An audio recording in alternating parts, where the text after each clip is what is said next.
Hello, George Cook, SoundPlex Studios. I got a special treat for you today.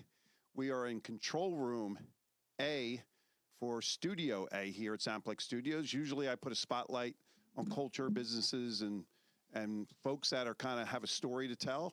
But I wanted to keep it in-house today because we're starting a monthly series in the Control Room, and I'm here with Randy Weaver, my head audio engineer. He's been around for a very, very long time. I don't want to get into any details there, but he's a veteran.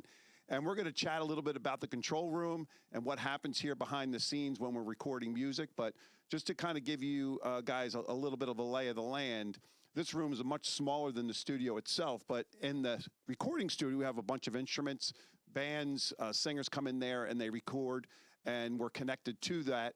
That music and sound flows into this array of machines here, and what Randy does is he takes those sounds and records them on digital or now analog tape, which we'll talk about today, and then mixes it and masters it, and we put it out on digital release, or we can master it and put it on a piece of vinyl or tape or whatever the client wants. So right now we're seeing an uptick in business, and we wanted to kind of talk a little bit about what we're doing differently here with Randy, because we have a lot of experience here. We've been open for almost 2 years now, but we're starting to get some traction, but we're doing something a little bit different, and that's an analog tape machine. So I want to introduce Randy Weaver real quick here. He's going to tell you a little bit about his background for some of you that don't know who Randy is.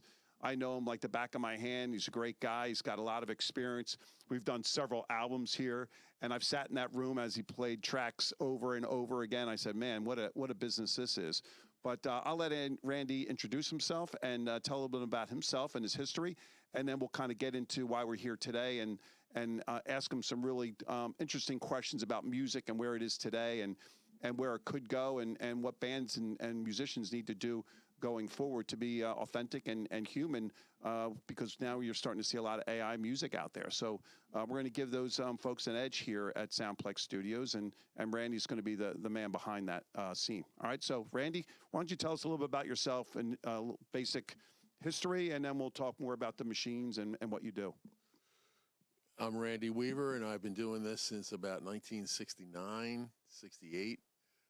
Started in my bedroom on two-track machines, bouncing them and recording my band and other my friends' bands, and I was intrigued by the process of tape recording, the reels going around, and the fact that you could get that sound onto the tape and then play it back in a pristine fashion, and it sounds so great. So it really it hit me real early on that this is something that I would really want to do for a living. And so I continued down that path. Didn't actually do that for a living, but I did end up at Sherwood Oaks College, experimental college in Hollywood, California. And I had some formal training there with my mentor, recording engineer, Doc Siegel. And Doc was responsible for the first 2 Buffalo Springfield records. He worked at Gold Star. He worked at Village in Hollywood. He was my mentor. Hold on, did you date any Hollywood starlets while you were out there? No, I did not date. Okay, just checking. No, I did not. But so anyway, yeah, I came back from that experience really ready to go, loaded with information and experience, because we did do a lot of recording in professional studios within the course in Hollywood, so it was really cool. And I came back and opened up a 8-track recording studio in Merchantville, of all places, called SoundTech Recorders. My buddy Mike Gilletto and I opened that up, and we recorded a lot. We recorded probably, I don't know, a couple hundred projects and 6 or 7 albums in my little 8-track room, and it was fun. It was really good. That ended, and then I went a different path in life and pursued a different career. But then in early 2000, I started to get the itch for this again. So I set up a rig in my basement And for any of you who know me from Radscape, the days in the basement, and loved that experience, it was a great experience. This equipment, a lot of this equipment was in that room, and we made a lot of great music in that basement studio. I made 4 or 5 analog 8-track albums in there, and they were stunning. And so in 2019, we moved in here, and the poor tape machine has been sitting here in the corner for quite a while, Yeah. unused, and it actually didn't work. As the more it sat, the less it worked, and that's sort of true with electronics. So as it sat, it just fell apart, sort of. And a couple of weeks ago, my son and I were in here trying to get it to work. We couldn't even get it to turn on, basically. So we called Mara Machines, who is Chris Mara in Nashville, is the guy responsible for refurbing these MCI tape machines. Called his group up, and they got me some unbelievable info. We fixed the problem, and it works like a gem. And because of that, I was inspired to use it, because I was like, oh my gosh, this thing works exactly the way I want it to now, and it makes great records. And let me interject something too, because I've watched Randy work now for almost 6 years, and I've learned a lot from him about the music industry. And I always said to him, some of the best music was made in the 60s, in my opinion. I mean, the Rolling Stones, Led Zeppelin, and so on. And I always say, doesn't the technology that we have here in this control room match that technology that was used in recording studios back in those days? Yes. Yeah. So I'm like, okay, well, let's kind of, maybe spearhead some projects like that, because there's a lot of local talent here, and we've done that, and we've had big bands in here, jazz, rock and roll. Well, we've gotten some really good vocalists, et cetera, and done some really good albums. But now with this analog tape machine being resurrected since 7 years ago, we feel it's important to kind of give people an idea of what that analog tape machine means, because a lot of these young kids probably never even recorded on analog. No. So let's talk about that machine, and in simple terms, what is analog tape recording? And keep your answers somewhat brief, because I got several questions for you here. Analog is it's just 2 tape. The music hits the tape. The tape gets lined up with magnetic particles, and the heads of the tape line it up with particles, and it records, saves the music. The process of doing that is magical, and the results are magical if you do it right. Not like digital at all. And that's my next question. Go ahead. Why does recording to tape sound different than digital? Because you explained this to me, which was interesting, and I learned something a lot this morning when you mentioned that. Well, digital is basically ones and zeros, just like a computer is ones and zeros. It's either on or off. The bit is either on or off, so it's a 1 or a 0, and so it's basically a square wave in digital terms, but the tape is analog. It's a pure sine wave. There's no square waves involved at all. It's a beautiful sine wave, and you can hear that.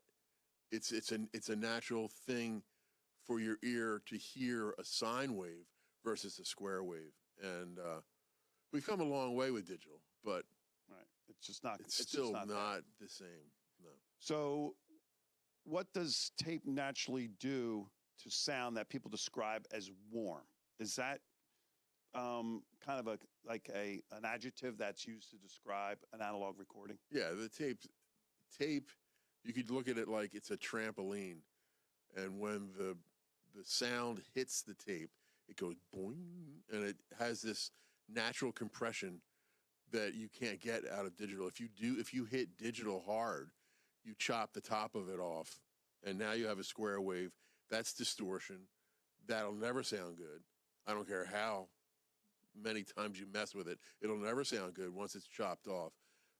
And so with a tape, it compresses naturally, and it accepts that, does not distort it. and it gives you a sound like Led Zeppelin. Like if you listen to heavy rock, you can hear the natural tape compression that they got with it that you couldn't get with digital now. It wouldn't be able to. It wouldn't do that. It wouldn't come out. And that confirms I was right. The best music was recorded in the '60s on analog tape. Absolutely. Why don't you get up and show the tape machine real quick, and we'll turn it on and listen to some of that music that you recorded back 100 years ago or whenever that. This is MCI 110C 8-track.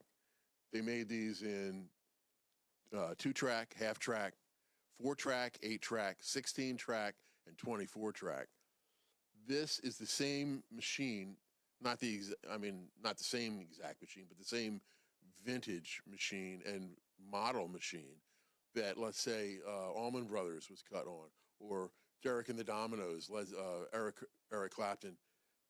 They recorded down in Florida at Criterion, and that's where they used these exclusively. So this is a really good machine. This is a pro machine. You can see this is a workable machine. And not only that, these trays slide out. These are each one of the tracks, 2, 4, 6, 8, and it's a real deal. And here we go.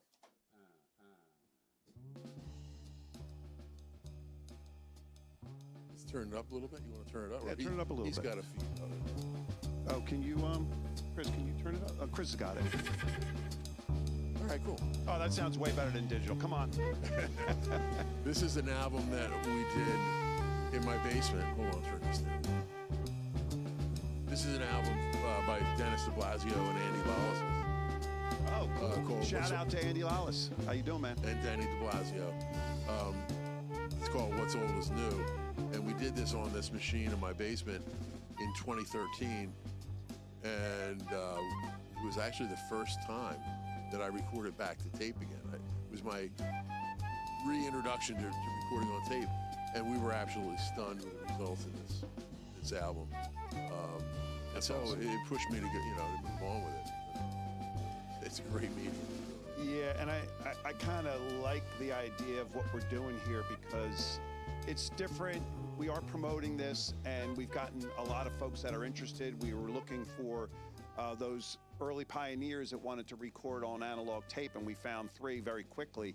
And we're going to be doing those projects over the next 2 to 3 weeks, and we're going to share some of that during our next episode. But I think it's important to note, and you mentioned it, like Led Zeppelin, the Beatles, the Rolling Stones, those type of bands recorded on this medium, and we want to bring that back because I think in this day and age where you see people, utilizing AI to generate music, to me that's sacrilege. It's human beings have to kind of raise the bar here. They got to amp up their game and really deliver the human aspect. I listen to music all the time in my car, and I listened to Funeral for a Friend by Elton John the other day, and I'm like, there's no way AI can generate this sound. I don't care what how long, 10 years, 100 years from now, no chance. And that's the authentic experience that we want to deliver here at SoundPlex Studios, and Randy's the guy to do it. So,